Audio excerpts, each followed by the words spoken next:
Okay. Hey, everybody, it's Lincoln from the Lincoln Realty Group. And yet again, I'm bringing you a lot of value here, and I'm inviting these amazing guests of mine here. And please introduce yourselves and tell me about your company. I'd love to hear about it. Okay, so Rory McGlade, the owner and director of Frontline Property Management. And we have Linda Rossi. I am a new property manager, and I'm also getting involved in the sales and marketing with the business. That's awesome. So, why I want you guys to tune into this today out there is because there's so many people flooding the marketplace with rentals, and especially now with our economy, there's a lot of people going to be renting their basements out. And there's a lot of questions that people have. So I would honestly stay tuned and watch this, because you're going to learn a lot and save yourself a lot of effort later. I'll tell you that now. I know that from experience. So tell me, how long have you guys been around in this business? Frontline Property Management's existed for about 5 years, and we're a small company but growing, based in Simcoe. Yep. We have over 20 years of experience, though, of our own properties in the first place, and we just grew enough and saw a compelling need for like-minded small landlords, landladies who needed help with the trickiest part of owning investment properties, and that's running them. Exactly. I know that from experience. I've had many clients of mine in the past that my phone rings off the hook of all these things that come up that you don't think about, because I think a lot of people just think they rent it out and that's it. But there's so much more involved and so many rules. I know that. So, Linda, tell me about what some of your day-to-day roles are and some of your experience with that. What have you come across? So as Rory said, we're trying to expand and grow. So I'm taking part of more of the sales and marketing, as well as helping with the property management side. We've just updated a bunch of our marketing. We've got a Facebook page now, Instagram, some great Google reviews. Go check out our Google reviews. We're just trying to grow and expand and, evolve. That's great.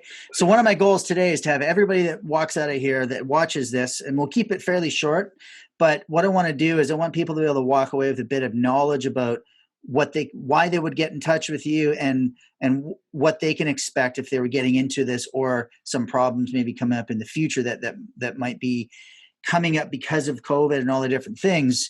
So tell me, let's say I have a house right now and I'm going to rent my basement out. Mm-hmm. What are some of the main issues that I got to think about? What are some of the things that you as a property management company say, hey, here's the top couple things to think about? Well, I think everyone, and probably you experienced this in real estate, thinks they know the majority of things in terms of, in your case, selling, but in our case, managing their properties. But in fact, it's quite shocking how little most people know of not just rules and regulations and the Residential Tenancy Act, the Landlord Tenant Board, that's all the negative stuff, but there's also liability, I mean, right. I would ask straight away, how many of your investors watching this right now get their tenants to sign every 6 months a witness paper which they press that the smoke alarms, CO2 alarms in their units are working, and that they are not going to remove them or have them tampered with or take the batteries out or anything else. Right. Number one, biggest liability. Number two, in the winter, are they paying somebody to clear the driveways on a duplex or anything that has more than one person? Slip and fall, second biggest liability that investors. And you're talking big money. And I just pointed out 2 points to you why knowledge, experience, professionalism of a property management company, it's worth its weight in gold. Absolutely. You know what? I mean, that just pops in my head there. And I think to myself, yeah, there's probably a ton of people that I've worked with before that don't have that. Absolutely. And it's simple stuff, you just gotta know, you've got to have, as Malcolm Gladwell said, I think it was in Blink, 10,000 hours of knowledge makes you an expert. Exactly. And it can cost you tens of thousands of dollars if you don't have the help of an expert on your side. who has had the 10,000 hours, where there is nothing we haven't experienced, nothing. Right. Yeah, that's great. That's great advice. So my next question would be, and a lot of people ask me this: how do I find a great tenant? Well, I guess that's kind of me. We have a very detailed credit check. So everybody has access to the basic Equifax or whatnot, which tells you a credit score. Mhm. Ours not only tells the credit scores, ours will tell how many payments they missed, when they missed it, if they're in collections, so on and so forth. So it is very detailed, and it helps us get the best tenants, because we don't want people. Yeah, they might have a great credit score, but if they're constantly missing their payments, that means they're constantly going to miss rent. Right. So that is kind of where our credit checks come in and help us pick the best tenant. And Excellent. beyond that, there's all the employment references, the personal references, and the story has to match. We get them to fill in a very detailed application form, and the application form, again, with our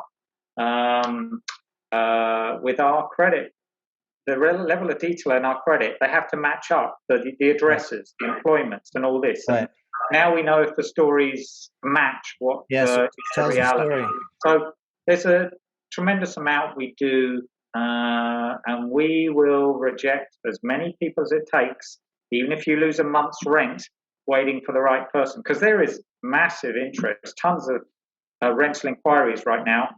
But the more that's out there, there's a lot of people who still don't qualify. You know? We get like 60 to 100 applicants a day on units that we will just post to rent, and out of those 60, maybe like 2 or 3 qualify. Right. Wow. Because I've heard stories of people saying, that they've run into people who are basically professional tenants who know how to get around all the rules and eventually end up living there for 6 months and not pay. Yeah. So a lot of people have said to me, Lincoln, what do I do if my tenant doesn't pay after the first couple months that they're there? What happens then? Well, there's no magic wand. It doesn't take 5 minutes to get rid of them, especially if we call them PDTs, professional delinquent tenant. Right. They know how to work the system, and we do everything completely by the book, and it does take time. But the sooner you start the process, the better. If ultimately, there's always some risk. Even with ourselves, we're not perfect, but we're massively better than the average person at picking people. And we do, obviously, with the amount of units we have, get involved in evictions. And we have to just be extremely knowledgeable, more than the tenants are, and do things completely legitimately. No breaking rules, because it will only bite you, and it does take time. It can take months, and of course it's got worse with COVID, because evictions in certain municipalities have been suspended. So there's a lot of complications right now, and there's ultimately some solutions that landlords don't think of, and the biggest and most obvious one with a bad tenant is to buy them out. Right. And that means saving thousands of dollars of waiting to get them out. To buy them and get them out. Because ultimately, somebody who's a bad tenant, not necessarily a professional one, but just somebody who can't pay now or whatever, if you give them the money to be able to move, it's far better, because they've got nothing to lose by waiting for the system to get them out. Right. Yeah. I think one of the biggest things you said there was also by the book, because if you don't do it by the book, that delays things. Am I correct? You actually have to start the process all over again. We've gone to court, and landlords did some things by the book, but not completely, and the judge completely threw it out, and they had to start all over again, and that was another year or however long the landlord had to. Yeah, and that's the point I wanted to make, was exactly that if it's not done by the book, starts all over again. So yeah, that's pretty freaky. So explain to me what, let's say I am going to sell my house now, and I have a tenant in the basement, or I have an upper and lower level, and I'm going to sell it. Can I get them to move, or what do you do in that situation? What are my options? That's a great question, Lincoln, because there's still a huge amount of people not doing it by the book, and most of them get away with it. But some are going to get really burned. And the critical thing is, you're absolutely not allowed to give notice or ask or tell a tenant to leave a house so you can sell it. You can't even ask them to leave or give them notice when it's sold conditional. It has to be sold firm, and you have to have the seller, on behalf of what is now going to be the new owner, on their behalf, give notice for them to leave based on the only obvious thing is that a family member is moving in, or they're moving in themselves, to that place. So now, with the market, everything's selling so quickly, that may be a reality. But to actually facilitate selling it, to want it vacant, you can't ask them to leave for the very obvious reason. What if it didn't sell? You've made the tenants leave and you didn't even sell the thing. So that's why it's absolutely only on a firm deal. Lots of landlords do that. They get away with it and they're lucky, but it's absolutely not what you're allowed to. What you should do is, again, cooperate with the tenant and say, listen, we'd really appreciate, make the place look tidy, keep the dog in the shed or whatever, and keep it nice, cooperate with us, and we'll be more than happy to give you a great reference and a little bit of bonus money to move on, etc. Right. Yeah, that's the approach we would take. Right. So before we wrap it up, and I really appreciate that, before we wrap it up, what is the number one issue that you get into, that you have the most come up?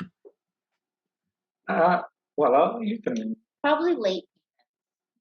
Late the late. So with late payments, we do the notice for the landlord tenant board, and that is the actual start of the process in order to go on eviction. And when they get, I believe, 6 of those, that's when we can actually file for eviction. How many in total was it? 6. Okay. And what's deemed to be late? Do they have like 10 days after they're just any day? If it's not on the first of the month, that's it, you're late. Yeah, because you can pay on the first or before. So you can pay any time you like, as long as it's before. Right. Okay. And then also I heard that you, to serve notice, let's say I was going to serve notice that the place is sold, it has to be on the 30th, the last calendar day of the month to serve the notice, not the first. Is that correct? Correct. Exactly. Another nuance. Yeah. Yeah. Okay, cool. So listen, let's say somebody out there says right now, I have a lot of questions. I really want to hire these guys. I want to know more. How do they get in touch with you guys to get this underway? So we have our Facebook page. We have you can search us on Google. The easiest way is to call me, 647-500-1747. You can find us anywhere, Frontline Properly Management. And our website is just very simple, FLPM.ca, Frontline Property Management. FLPM.ca. So everybody, you guys got that, FLPM.ca. It's easy to get in touch with you guys, and I think it's easy to get in touch, but it's also harder for you in the long run if you don't get in touch with you guys, because if something goes wrong, it's going to cost you more than just a 1 month's rent or something. It costs a lot more, a lot of issues. So hey, I really appreciate it. I'd love to chat again sometime, but I really appreciate this because I think a lot of people get a lot out of this for sure.